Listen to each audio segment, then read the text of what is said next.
দেশের বিভিন্ন গ্রামীণ হাটবাজারে এখন আগাম শীতকালীন সবজির সমারোহ। সরাসরি কৃষকের কাছ থেকে কিনে রাজধানী সহ বিভিন্ন জেলায় সরবরাহ করছেন পাইকাররা। টাটকা সবজি কম দামে কিনতে পেরে খুশি ক্রেতারাও। প্রতিনিধিদের পাঠানো তথ্যচিত্রে টেক্সট রিপোর্ট।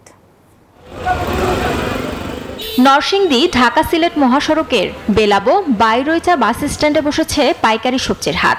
ভোরের আলো ফুটতে না ফুটতেই কৃষকরা ক্ষেত থেকে শীতের আগাম সবজি নিয়ে আসছেন হাটে।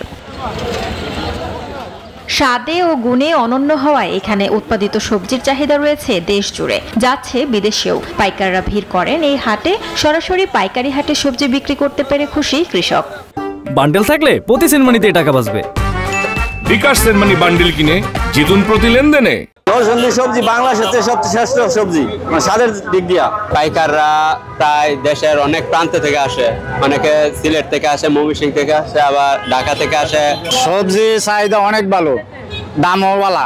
পিরোজপুরেও বাজারে আসছে শীতের আগাম সবজি। দাম ভালো পাওয়াতে খুশি কৃষক। তবে গত সপ্তাহের চেয়ে কিছুটা কমতে শুরু করেছে দরদাম। শীতকালীন সবজি আগে থেকে আমদানি হচ্ছে তো বাজারে, যার কারণে দাম কমছে। গত সপ্তাহের তুলনায় বর্তমান সবজির দাম অনেকটাই কম। বিগত 7 দিন আগের থেকে প্রতিটা মালের কেজি প্রতি 7 টাকা, 8 টাকা, 10 টাকা বর্তমানে কম। দাম নিয়ে ক্রেতা বিক্রেতাদের ভিন্নমত থাকলেও পর্যাপ্ত সরবরাহ রয়েছে সবজির।